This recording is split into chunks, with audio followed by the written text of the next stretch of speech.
Hello, welcome to One Moment Wiser. This is Christy Bridges, and I have a guest with me you are going to enjoy. This is licensed professional counselor. All of a sudden I went blank.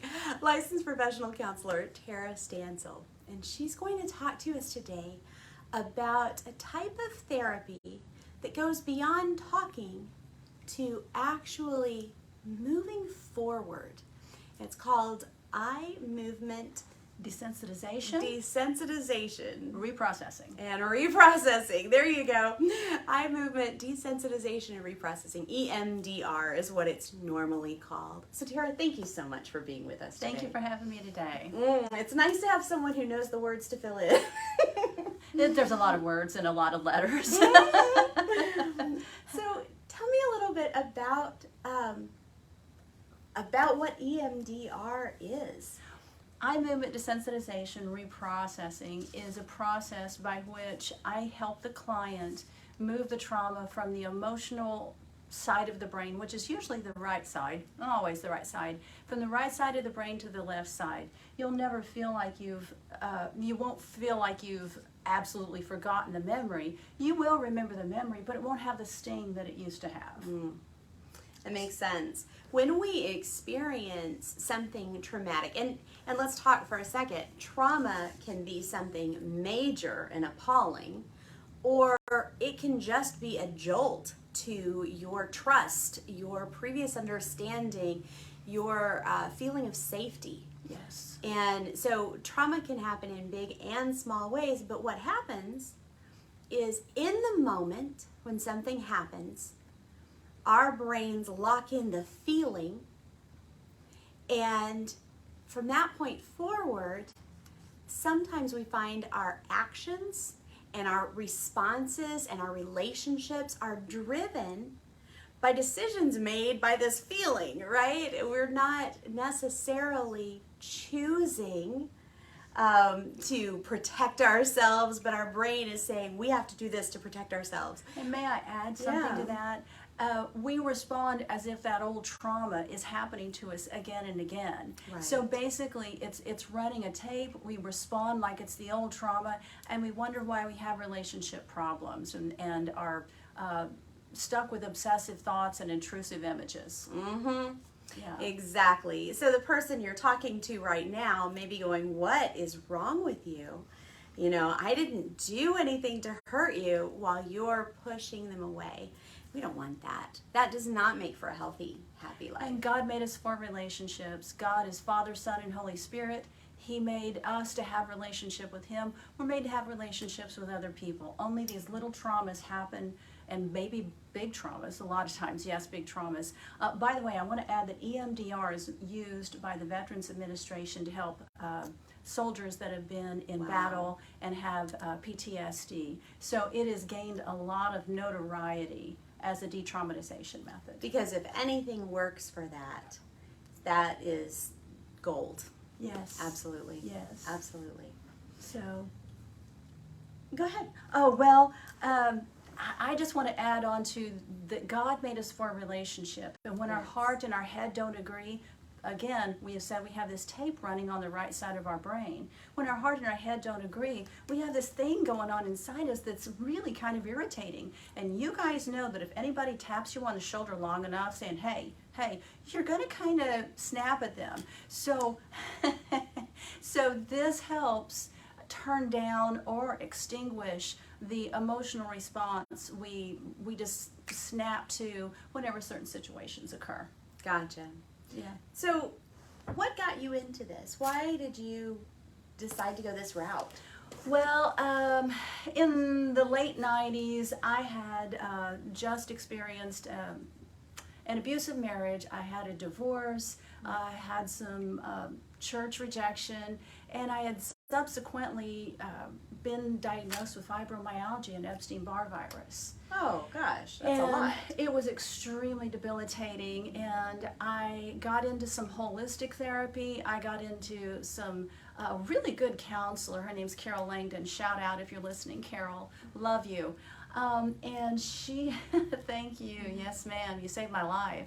she used eye movement desensitization reprocessing to get me past some stuck points, some things that it was just too hard to let go. It was too impossible for me to believe that I could let go of some of the old traumas. So through that, I got through a lot of therapy. I gained my strength back, yet 4 years later after this diagnosis, I was still suffering from some pain, and mostly in my back and hips, and never undiagnosed from the fibromyalgia. So I asked the Lord to show me how He works. Somewhere in that path, from there to here, I got certified in eye movement desensitization reprocessing levels 1 and 2, another healing modality called Splankna. I know it's a hard word. And I've studied several other healing modalities that help us release trauma, where it started, so that we don't have to keep replaying that all the time. So it's just been a journey to find out how God works and wants to get this, our heart and our head, to agree. I love that you asked Him. Sometimes we make assumptions based on what we've heard, what other people say, what we're reading about, what someone we like is talking about.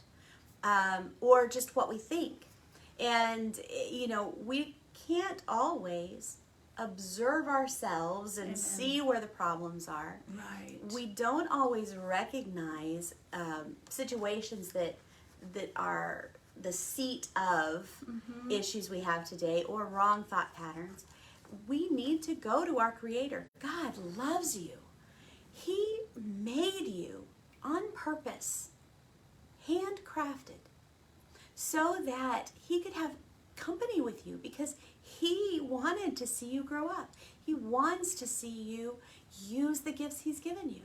And He's the one that knows how everything's put together. Centuries, well, gosh, thousands of years, right?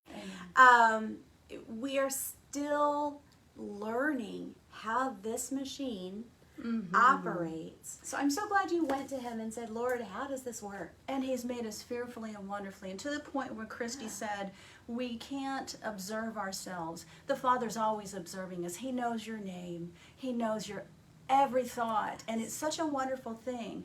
Let me say a word about therapy. Therapists do not want to get in your head. Sometimes we need someone to observe how we're expressing what is bothering us or what is troubling us. God made us to be known and to be loved. And we need that therapist sometimes, maybe not always, but we need another person to reflect to us what is going on in their observations.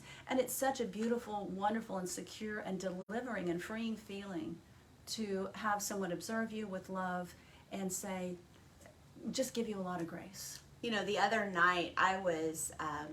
I had a pretty difficult weekend, and week actually, just the last week, and I left a group where I was, and I drove by myself just listening to some beautiful piano music, and driving around Riverside in Tulsa is gorgeous at night. And so I went, and then I parked, and I just sat there and I prayed, and I said, Lord, you know what's not right in my thinking that gets me into situations that make me miserable. Because occasionally, you just do things naturally, and you end up in situations that it's like, how did we even get here?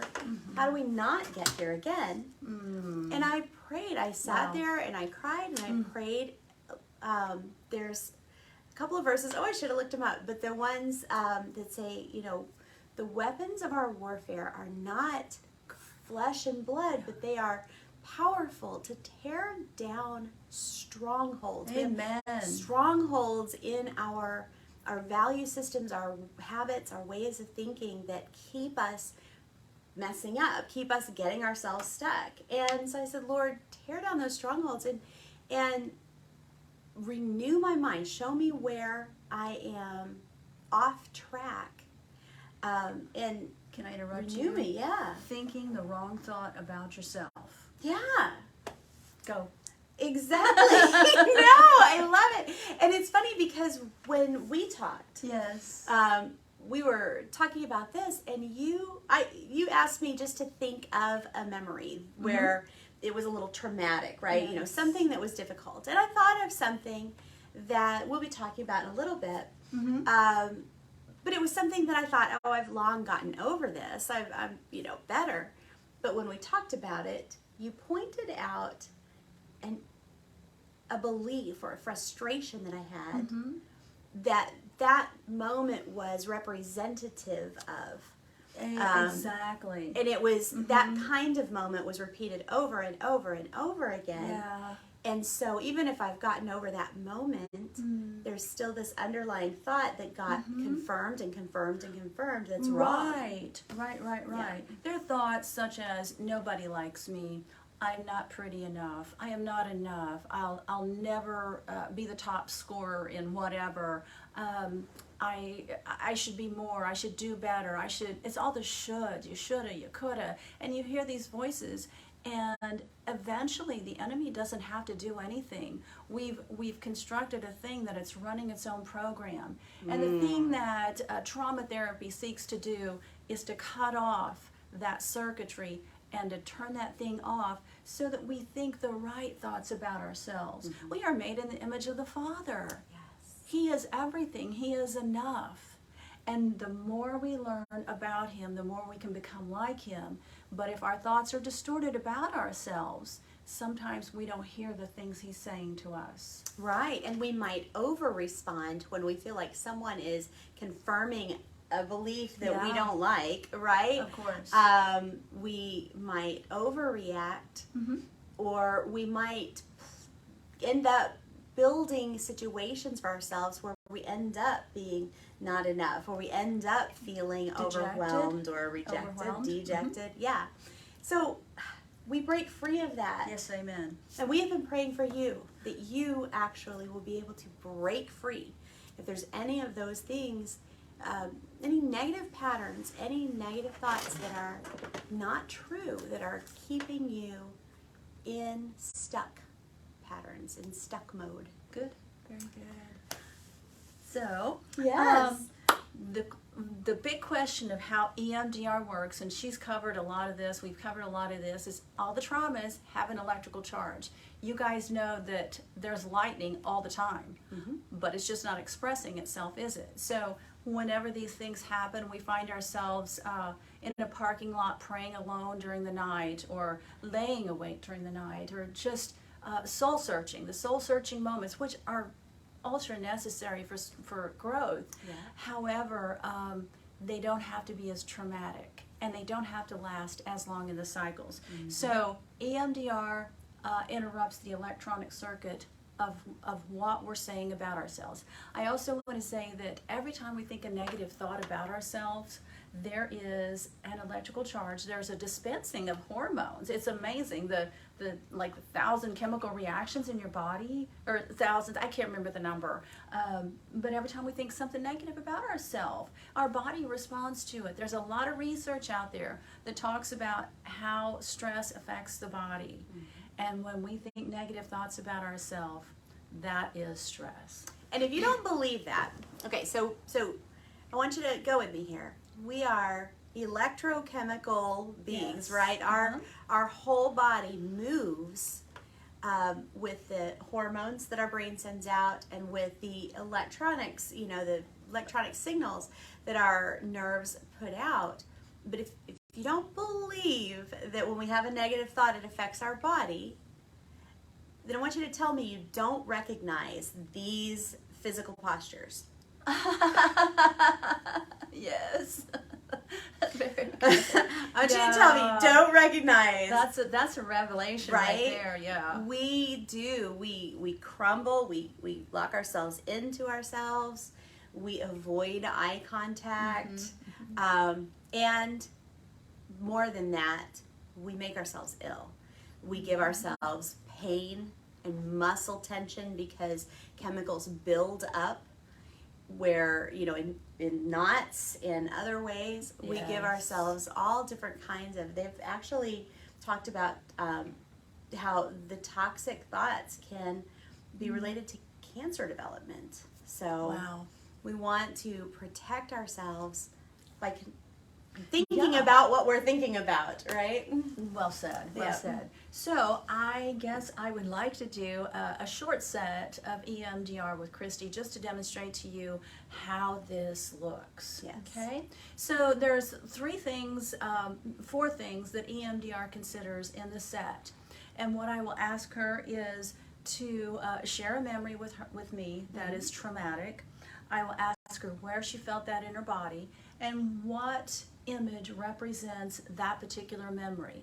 It could be a face, it could be the room, it could be the background, but something represents this. So the goal of EMDR, if this is called a level 10 of disturbance, and this is called a level 1 of what we actually want to believe about ourselves, the goal of EMDR is to pull down that level 10 and to make this positive thing rise up. And I will be asking Christy to rate that feeling throughout the session. Now, a normal session of EMDR would probably take minimum of 45 minutes, but I'm just going to demonstrate the short, just a short set so you can observe what this looks like and how it works. Fantastic. And I, for those of you who have been through trauma before, I've chosen something that's hopefully not going to be triggering. There are plenty of things I could have chosen, but in this case, just Right. something that is in my book, Option Ocean, that I've already shared with you. Okay. All right, so Christy, what memory would you like to share with us today? So I'm 12 years old, Mm-hmm. and I think actually it might have been my 13th birthday, and I am standing at the sink, doing dishes, getting ready for my birthday party. I'm going to have a slumber party. And my stepfather is sitting at the table in his usually dark mood, calling me names. Oh, okay. I'm so sorry that happened, sweetie. So, when you think about this memory, what belief do you have about yourself? What is it you believe about yourself when you think of your stepfather calling you names, being there in the kitchen, doing the dishes, thinking about the party? What do you think about yourself? Some of those names I ended up living out over the next several years, and that I've gotten beyond some of those names, but the underlying feeling of I'm doing all of this, I'm constantly doing everything you want me to do. I'm constantly walking on eggshells to please you, and it's never enough. I saw that coming. It's never enough. Thank you for that. Thank you for sharing that. So what image represent you? You've described a lot of components of this traumatic memory. What stands out to you about if this was freeze framed and you were watching you in this situation, what would stand out to you? The face of the dad, the dishes. It could be something that I haven't even thought of. Probably that dirty dishwater and my hands just shaking. Okay. So dishwater, the image is the dishwater. And the, where do you feel that in your body? Right here. Really? Okay. Just my gut was in knots and my hands were shaking, but mostly just my stomach was in turmoil. So the memory is you doing dishes while stepdad's calling you names. The thought is it will never be enough, and the image is the dirty dishwater, and your stomach. This bothers your stomach. It's often that the client will tell me two different regions of their body, and one will come up before the other, but the body will always be involved in this. So what would you like to believe about yourself, Christy, instead of it's never enough? Well, I definitely want to believe that what I do is enough, that I am enough. Very good. And I don't have to constantly try to please somebody. Good. On a scale of 1 to 7, what is the current rating for that? 1 is, I really don't believe it very much, and 7, and it would be, I don't believe very much in that situation, or I just don't believe it very much, because this is typically low. 7 being the highest, like, I'm Supergirl. So, level 1 to 7. And depending on the time of month and what I'm doing, sometimes it fluctuates, but God has definitely gotten me to I would say probably a 4 or 5 at this point, probably a 5. Okay.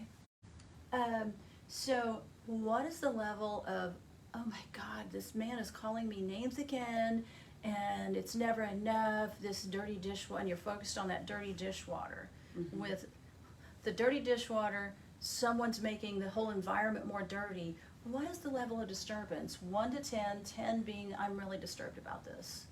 This I really was at a bothers me. 2 at that point. I was definitely at a 2. Two is a low number Oh, to I'm be sorry. in a situation. It's trauma. Okay, yeah. How the, bad? the previous scale Uh-huh. I was looking at. Okay, I'm then sorry, in that I case, didn't describe that what's well. the top? 10. 10. How bad was the So trauma? yeah, I was at an 8 or a 9 at that Okay. point Okay. because All it right. was constant. I'm gonna put down a 9. Mhm. And I am enough. I know you said you were a 5, but typically it's a 4 or below. Okay. If we start out working on something like this. Yeah. So you're gonna hold, I'm gonna do some eye passes, and we're gonna, for the purpose of this broadcast, we can do eye passes horizontally, we can do eye passes vertically, and we can even go diagonal, but we're just gonna do the horizontal version today. And while I'm doing the eye passes, you're gonna hold in your cognizance, the dirty dishwater's the vision, the stomach, and I am not enough. Okay, ready? Here we go. This is going to be a little quiet, and I would like for you to not move your chin. Okay, I'm going to stop for a second. Bring your chin right there. So eyes only is important. I'm also going to be watching for some I hate to call them shifty eyes, but people that have been traumatized don't generally have a real smooth pass, and the eyes may jump, the eyes may shift, the eyes may shake, and there may also be, good job, you're doing great, some facial tics, good job, I see it happening. 3 more, we're going to go 3 more times. Doing great. 2. Last one. This is the last one.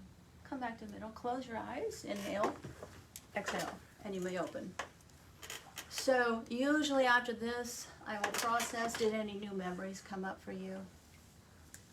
What we would call new memories. These things did happen. But things, I would say new feelings, just sitting in that experience instead of talking about it and moving on is a very different thing. Oh, good job.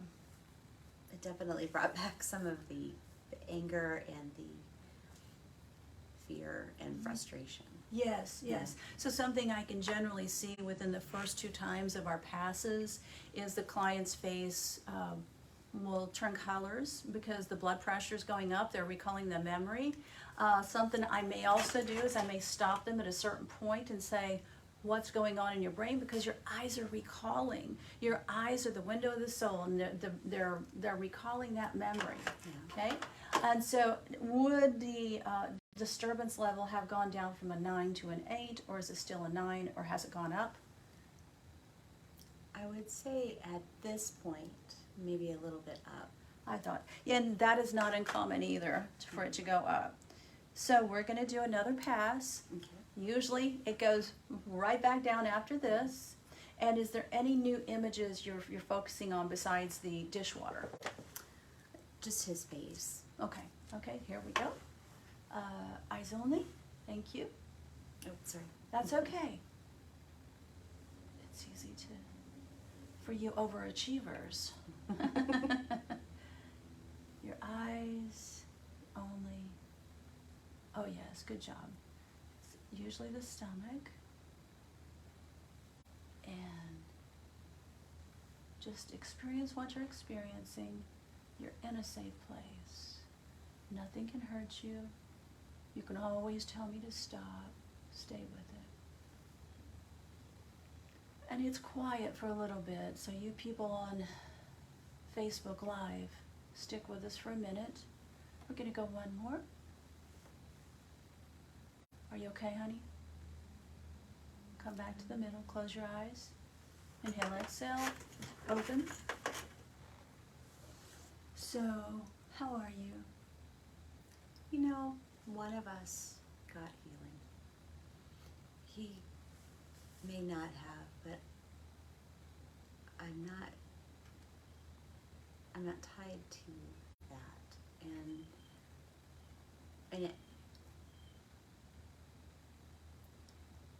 I'm a whole different person.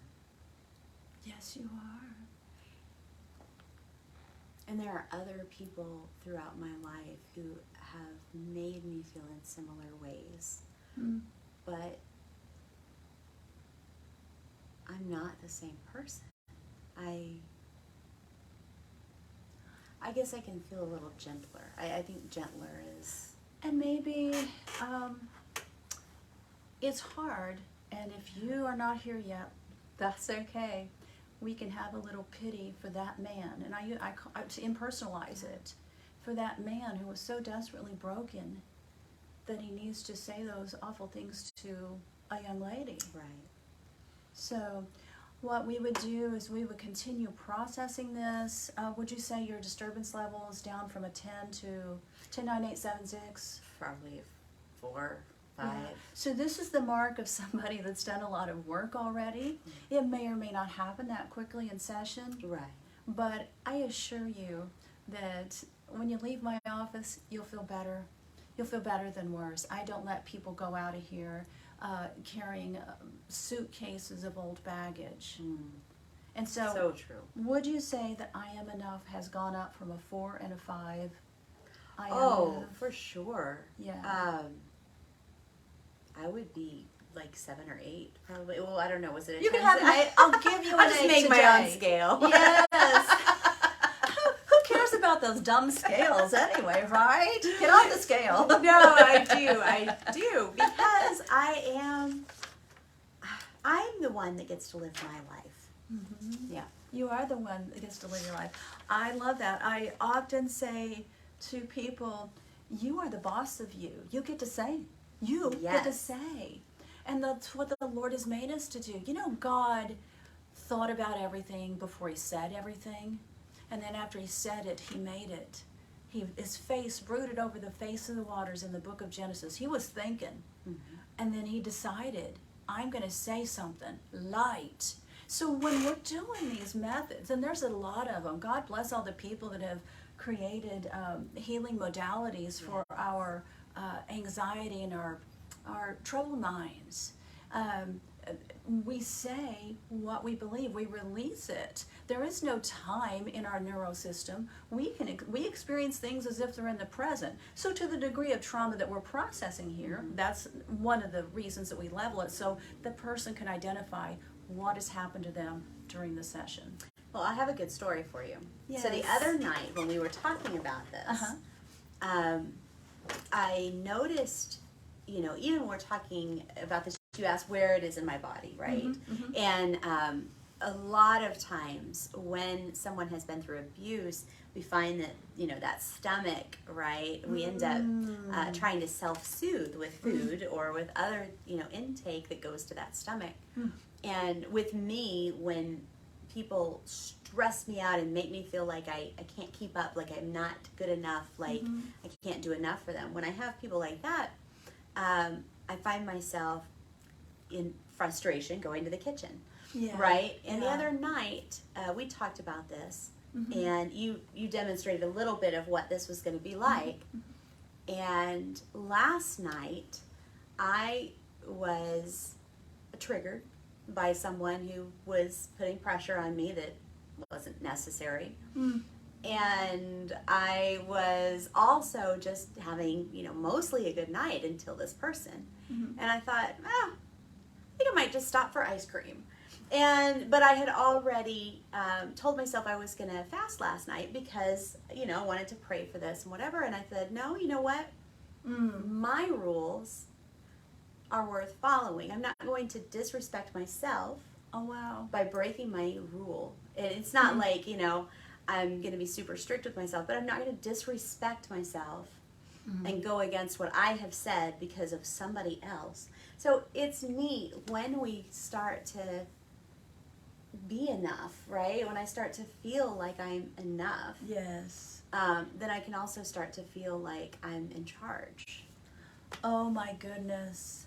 And we're not talking about Christy being a controlling person.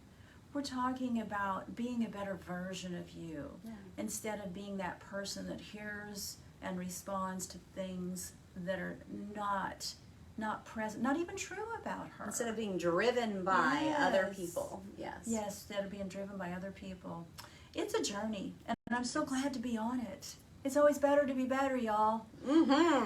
So what else would be important?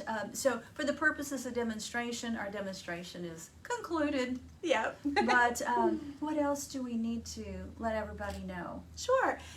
So are there ways, now obviously having a therapist who can look from the outside and observe things, catch thoughts you might be having, or with underlying things, that is super helpful. But is there something that someone could do even today to help themselves along that journey? So it's kind of I have not been able to do EMDR on myself. In other words, that would entail me asking me all these questions throughout the modality. Not the same, right? However, there are some wonderful people that have created things that we can do on our own. I encourage our viewers to go to YouTube and look up Dr. Alexander Lloyd, The Healing Code.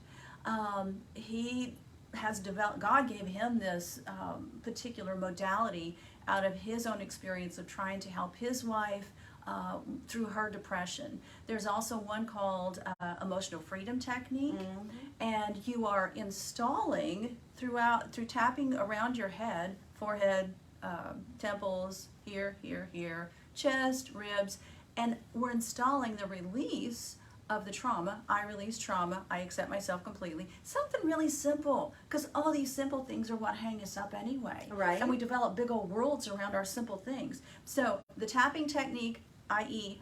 Emotional Freedom Technique, and The Healing Code by Dr. Alex Lloyd are things that you can do at home. I do both of them several times a week for myself. I have a touch of ADD, so it turns down the frontal lobe, that thing that goes, oh, squirrel.